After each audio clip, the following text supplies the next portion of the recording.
Olá pessoal, sejam bem-vindos ao meu canal. Eu sou Regiane e aqui falamos sobre livros e outras coisas também. Já faz algumas semanas que eu comecei a ler o conto 5 Mulheres do Machado de Assis. É um conto que eu estou lendo devagar, ele é dividido em 5 capítulos, cada capítulo fala sobre uma mulher. Eu já falei sobre o capítulo 1, que é a parte da Marcelina. Eu vou utilizar aquele mesmo vídeo neste vídeo aqui, porque lá eu conto toda a história dela. E depois vou voltar aqui para contar a história das outras mulheres.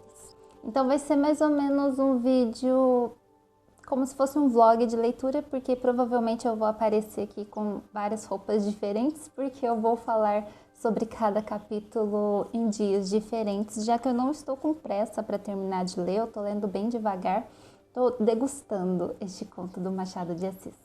Lembrando que é um conto que está disponível na Amazon gratuito, se eu achar o link dele vou deixar aqui embaixo para vocês. Eu comecei com a primeira história, que é a história da Marcelina. Ela é a filha mais nova da família e é muito interessante porque o Machado descreve assim, ó. Ela era a mais querida dos pais. Tinha na sua fragilidade a razão da preferência, ou seja, ela era a filha preferida porque ela era a mais frágil, a mais adoentada de todas. Um instinto secreto dizia aos velhos que ela não havia de viver muito, e como que para desforrá-la do amor que havia de perder, eles a amavam mais do que as outras filhas. Então eles amavam ela mais porque ela era a filha que queria viver menos, porque era a mais adoentada. Bem mórbido isso, né? E a Marcelina, ela era assim, a mais frágil, aparentemente assim, a mais boazinha, a mais adoentada. Ela tocava piano, ela amava música. Só que de repente a sua irmã mais velha se apaixona e se casa. E a Marcelina tinha um amor secreto por esse rapaz. E por conta disso, né, pela irmã ter se casado com ele, ela nunca revelou essa paixão dela, ela adoece. E o médico percebe que aquela doença, né, aquilo que estava matando Marcelina devagar, era amor. E ela não confessa esse amor para ninguém, somente ela e o médico sabem. Ela escreve uma carta contando para a mãe, só que essa carta ia ser entregue só depois que ela fosse de arrasta. E Marcelina falece, ela falece de amor, ela adoece, adoece, adoece até falecer. E no final, assim, ó, Machado era bem cruel, gente, é bem mórbido mesmo. Eu achei bem interessante como finaliza a história da Marcelina. Passa um tempo, né, a mãe dela também falece, a irmã dela continua, né, casada com o rapaz, e eles estão lá limpando a casa, vendo todas as coisas, né, da mãe e tal, e o rapaz, ele encontra a carta que Marcelina confessa o amor por ele. O conto ele é dividido por capítulos, cada capítulo representando uma mulher. Então, o dela termina dessa forma, ó. Júlio conheceu então a causa da morte da cunhada. Lançou os olhos para um espelho, procurando nas suas feições um raio da simpatia que inspirara Marcelina e exclamou: "Pobre menina!" Acendeu um charuto e foi ao teatro. Ou seja, ele nem se abalou que a cunhada tinha falecido porque era apaixonada por ele e por amor que ela tinha à irmã, né? Que ela não queria estragar o casamento da irmã. Ela se calou e se deixou adoecer e faleceu. Ele tá, só mais um dia na vida dele, eu vou lá no teatro. Eu achei maravilhoso. O segundo capítulo deste conto é a história de Antônia. Eu me confundi, achei que seria a história das 5 irmãs, mas não, a Marcelina, a história dela é aquela lá, acabou. E a segunda história é a história da Antônia, ela não é parente da Marcelina, pelo menos foi isso que eu entendi. Esse capítulo eu já não gostei muito, porque ele não fica muito explícito a história, o desfecho dela. O Machado de Assis ele é conhecido pelas suas ironias e no conto da Marcelina eu captei muitas ironias dele, achei até mórbido esse humor que ele colocou na história, pelo menos eu achei um toque de humor. Porém o da Antônia, ele é muito Dom Casmurro, então tudo fica subentendido. E como eu não tenho uma relação de amor com Dom Casmurro, este conto me incomodou um pouco. A história de Antônia, ela se casa com o Oliveira, eu acho que é Oliveira, o nome do marido dela, isso. Eles se casam e os dois são vistos como o casal perfeito, muito apaixonados, aquele casamento assim de comercial de margarina, e onde um ia, o outro estava junto, e se um não ia, o outro também não ia. E nesse casamento, né, surgiram algumas amizades que frequentavam a casa deles. E um desses caras era o Moura, que era um cara que parecia ser bem aquele amigo folgado. Foi essa impressão que me passou, que se sentia muito em casa na casa deles.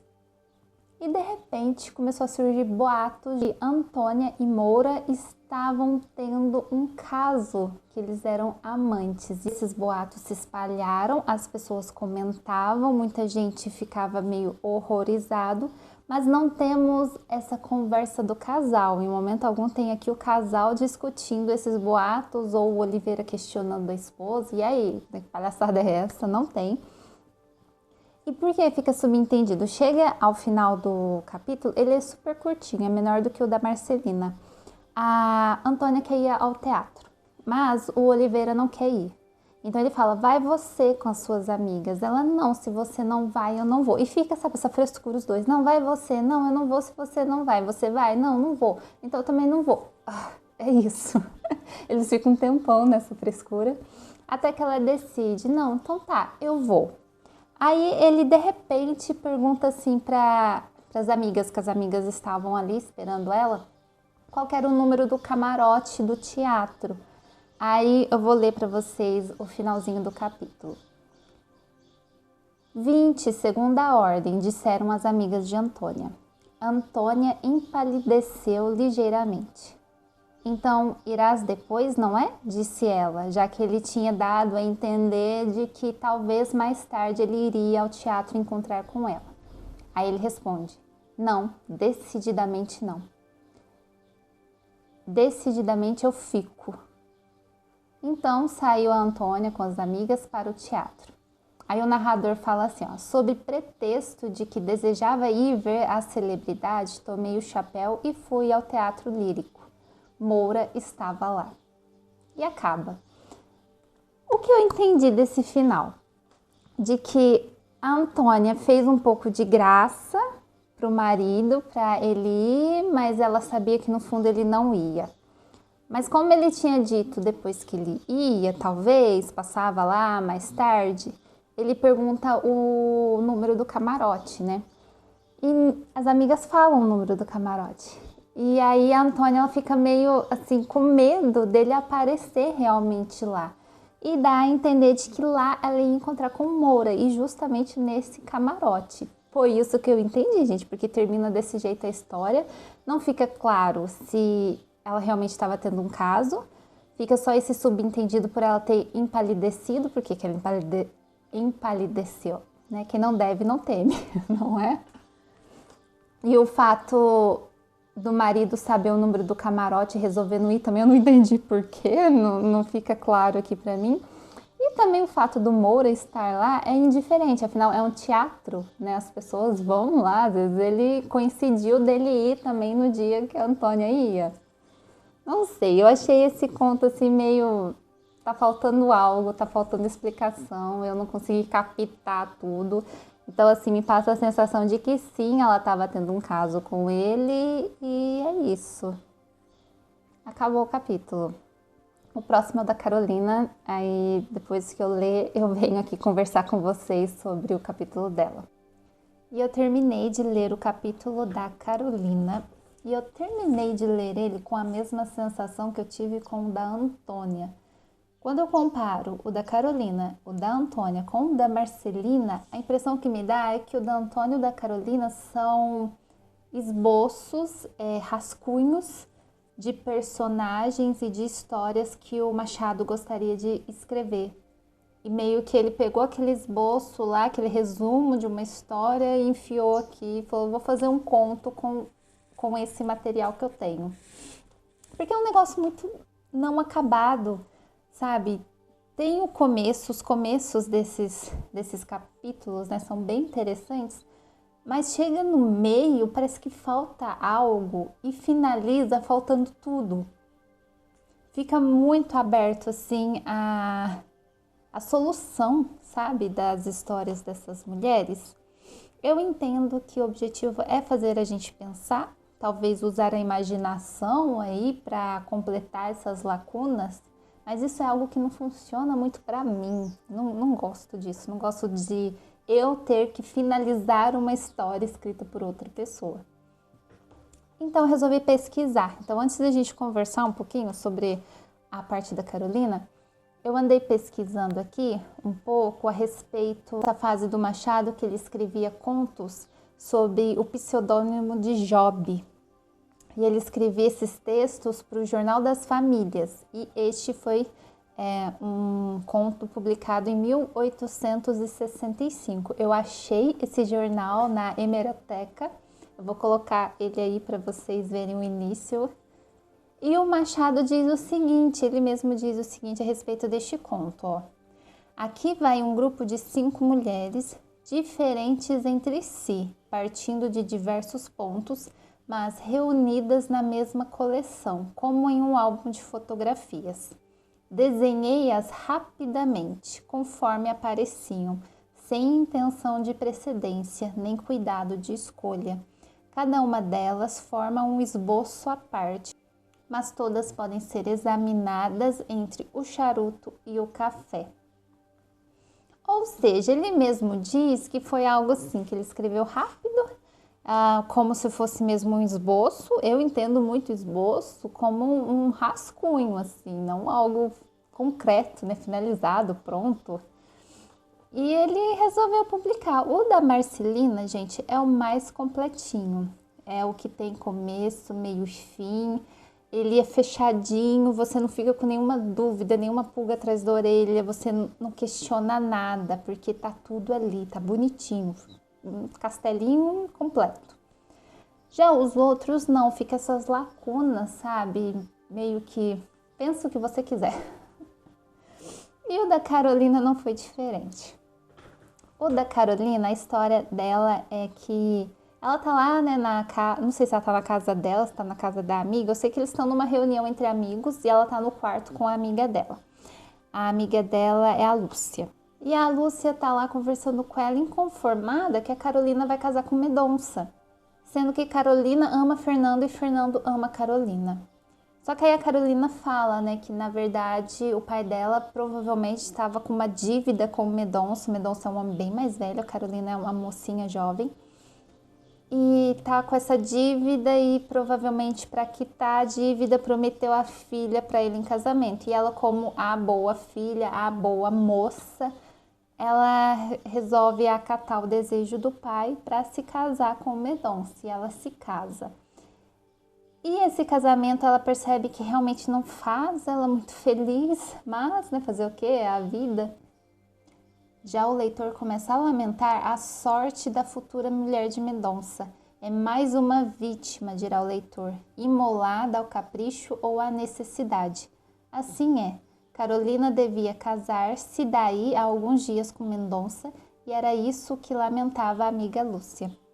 Então, assim, ela se casa, né? Não tem muita escolha. Na verdade, a escolha ela até tinha, mas ela escolheu acatar o desejo do pai, porque me passa muito a sensação de que ela podia bater o pé ali e falar, não vou me casar com ele porque eu amo o outro e o outro me ama. Ela tinha essa liberdade, foi ela que escolheu não optar pela liberdade, tá? O conto deixa isso bem claro. Só que o Fernando não supera ela, ele fica mandando cartas e ela ignora essas cartas, ela lê, mas depois ela rasga. E isso vai mexendo emocionalmente com ela, até que ele invade a casa dela. Ela tá lá no escritório e ele entra, acho que é pela janela que ele entra e diz pra ela que ele ama muito ela. E ela fala que não, que ela é casada. Aí eles têm o seguinte diálogo, ó. O Fernando fala assim: que é isso, disse ele, amo-te tanto e tu foges de mim. Quem impede a nossa felicidade? Aí ela responde, quem? Meu marido. Aí ele diz, seu marido, que temos nós com ele? E nisso, Lúcia entra na sala, ele não termina a fala, né? Mas a Carolina capta essa fala. Não fica claro aqui o que ela entende, mas eu compreendi de uma forma, depois lendo um pouquinho de informações a respeito dessa história, eu vi que eu viajei para um outro caminho que tem outro sentido. Como é um negócio em aberto, gente, assim, que não fica muito claro, então eu não acho que a minha versão estava errada não, tá? Então é a minha forma de entender o negócio, mas teve pessoas que entenderam de outra forma. Aqui o que eu entendi, né? Na hora que ele tá conversando com ela, ele vai sugerir algo para ela, ela fica chocada assim quando ela entende o que ele quer sugerir, não é dito aqui. E a Lúcia chega na sala, interrompe os dois, ele foge. Eu jurava que ele ia falar, a gente pode matar ele e ficar juntos. Sabe, você pode ficar viúva e a gente tá livre e a gente pode casar. Foi a primeira coisa que veio na minha cabeça. Mas depois, vendo aqui, deixa eu achar aonde que eu li que fala sobre isso. Cadê? Ela escreve uma carta para Lúcia. Ela fala o seguinte, que depois passa um ano, né? Ela continua casada, o Fernando, ela tenta esquecer ele, eu acho que ele não insiste mais também. Ela vai passar um ano fora acho que é do Brasil. E nisso ela escreve uma carta de despedida para Lúcia. Ela fala assim, ó, deixo-te minha Lúcia, mas assim é preciso. Amei Fernando e não sei se o amo agora, apesar do ato covarde que praticou. Mas sobre ele invadir a casa dela e ficar insistindo com as cartas. Mas eu não quero expor-me a um crime. Se o meu casamento é um túmulo, nem por isso posso deixar de respeitá-lo. Então ela finaliza assim a história dela, tipo, foi o que foi dado para mim, eu escolhi aceitar e vou viver essa infelicidade para sempre. E esse crime, tanto que confirmou para mim, será que ele queria matar o marido dela? Mas não, o crime era sobre viver moralmente correta, né? Ou seja, ele iria sugerir para eles serem amantes, pelo menos é isso a interpretação de outras pessoas a respeito deste conto. Eu já interpretei de outro jeito. Então fala que o que ela considera, né? Ela preferiu agir segundo o que ela considera moralmente correto ou socialmente aceito. Então, para ela, o peso da sociedade, da opinião alheia, do pai, era muito maior do que o amor que ela tinha por Fernando. E termina assim, ela vai embora. Só que tudo isso, assim, é bem rápido, sabe? Não tem muito aprofundamento.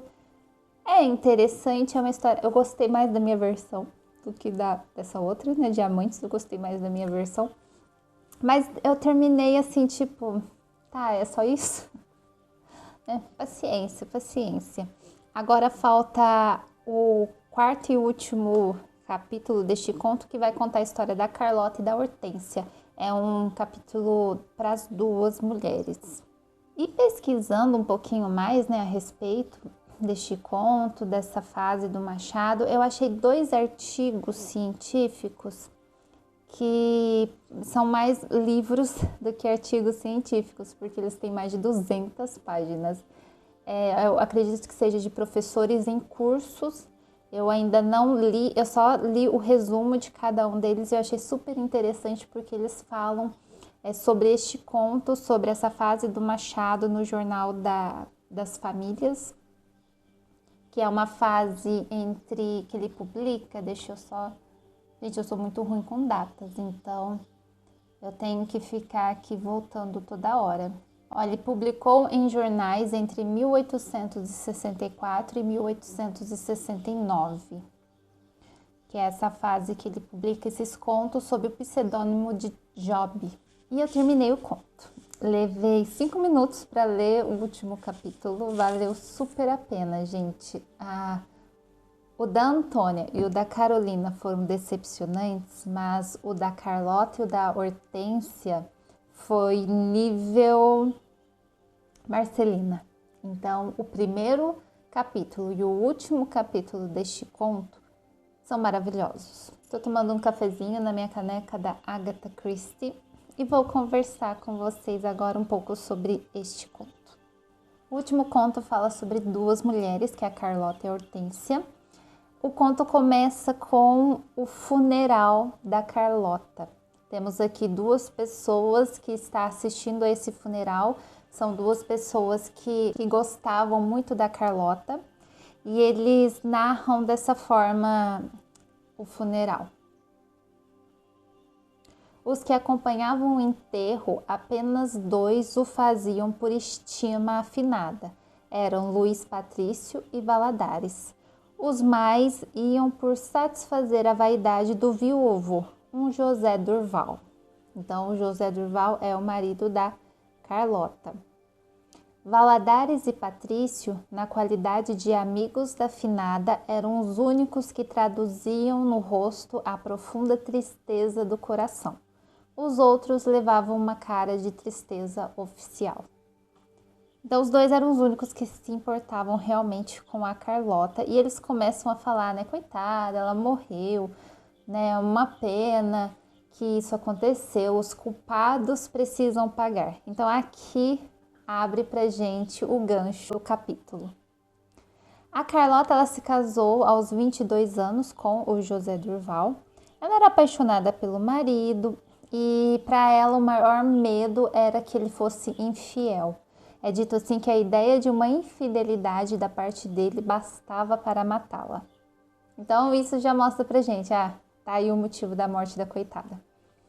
Ela tinha uma amiga, a Hortência, as duas eram muito amigas, só que a Hortência se divorcia do marido, alegando que ele foi infiel. A Carlota acredita nela, mas a Carlota gostava tanto da amiga que mesmo que se não fosse por isso, ela ia aceitar a amiga na casa dela. Então dá a entender que naquela época, mulheres divorciadas nem sempre eram bem-vindas, a não ser que fosse no caso de infidelidade, né, o adultério por parte do marido. Do contrário, elas eram meio rejeitadas e isso é histórico, né? E o Machado deixa isso bem implícito aqui. E eu só fui entender lá pelo meio deste capítulo que a Hortência foi morar com a Carlota. Então ela vai para lá, as duas começam a morar juntas, porém a Hortência começa a ter um caso com o marido da Carlota. E a Carlota descobre, questiona a amiga nega até a morte e não sai da casa, ela continua lá. E a Carlota adoece e vem a falecer. E nisso passa aí alguns meses, a Carlota continua morando na casa do José Durval e passam 6 meses e eles se casam. E depois, né, acho que se passou aqui 2 anos após o casamento deles, aqueles dois amigos da Carlota do início do capítulo, um escreve uma carta para o outro contando o desfecho. Então, assim, a história, ela é assim, né? Teve esse começo, meio e fim. O fim é com o casamento do José Durval com a Hortência, né? Tem esse plot aí. Só que a gente tem um desfecho pós-casamento. E nessa carta, né, que um escreve para o outro, ele diz assim, ó. Ao passo que a pobre Carlota era uma pomba sem fel, Hortência é um dragão de saias que não deixa o marido pôr o pé em ramo verde. São exigências de toda a casta, exigências de luxo, exigências de honra, porque a fortuna de Durval, não podendo resistir aos ataques de Hortência, foi se desmoronando pouco a pouco. Ou seja, o José Durval tinha uma boa esposa, mas era um homem safado, arranjou uma amante, se casou com a amante. A amante era totalmente oposto da antiga esposa falecida e agora ele estava comendo o pão que o diabo amassou na mão dessa mulher. E para finalizar, Hortência, desanimada com aquele casamento também, né? Porque o marido ele estava vivendo um desgosto também, estava definhando nesse casamento. Ela arrumou um amante. Então agora ela também tem um amante. E o José Durval descobre, houve uma explosão da parte dele, né, questionando ela o porquê disso. Só que ele não teve forças para manter a sua postura, a sua posição, o seu questionamento, porque bastou 2 gritos, 2 sorrisos da mulher que colocaram água fria nessa raiva toda dele. Ou seja, ele se tornou um corno manso. Ele aceitou que ele ia ser corno e que a mulher dele ia ter uma amante. E finaliza assim. O que interessa saber é que Durval morreu de desgosto dentro de pouco tempo e que Hortência procurou na devoção de uma velhice prematura a expiação dos erros passados. Ou seja, após ficar viúva, ela se tornou uma velha devota e vira santa. E é isso, tem seus pecados perdoados e tá tudo certo. Eu gostei desse conto. Este conto teve começo, meio e fim, como o da Marcelina. Este conto não, este capítulo, né? O capítulo da Carlota e da Hortência. Bem mais interessante e mais completo do que o da Antônio e da Carolina. Eu acho que o da Antônio e da Carolina deveria ser removido e ser a história de 3 mulheres apenas. Porque os das duas, gente, o negócio tá muito incompleto, sabe? Não faz sentido aquelas 2 histórias entre essas outras 2 aqui. E eu gostei bastante. Eu estava um pouco desanimada enquanto eu estava lendo aqueles capítulos ruins, porque o primeiro me motivou muito, eu gostei muito dele, e o último foi a cereja no bolo. O último valeu a pena, mostra que realmente o Machado, quando ele quer, ele consegue fazer uma coisa muito, muito boa. E quando ele não quer, é igual ele disse no Jornal da Família, né? São esboços que foi vindo na cabeça dele, ele foi fazendo sem muito esforço e deu no que deu. Fica a dica aí para vocês, vou deixar o link aqui embaixo no site da Amazon para vocês baixar. Se eu não encontrar, é só você jogar no Google. Tá gratuito na internet, ele é de domínio público, então você pode baixar, você encontra ele em sites também, na íntegra, é só pegar e ler. É um conto que você lê em 30 minutos, se você sentar e pegar para ler mesmo, sabe? Eu li picadinho porque eu tô numa fase de ler picadinho mesmo. E eu espero que vocês tenham gostado. Quem já leu, comenta aí. Quem ficou interessado, comenta aí também. Um abraço e até o próximo vídeo.